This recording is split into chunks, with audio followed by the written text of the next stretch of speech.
Recep Recep'in ady Türkmen sadyny gowy ähli adamlara tanışdyr. Konservatoriyada okan döwrümde maňa onuň bilen duşmak meýesser etdi.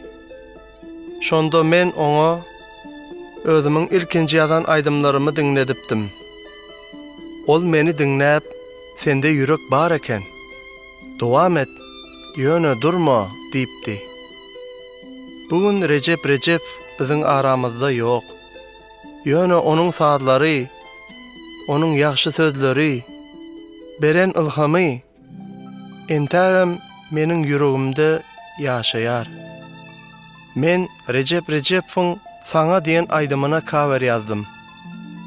Bu meniň beýik türkmen kompozitoryna bagyşlan kiçirek bir ýatlamam.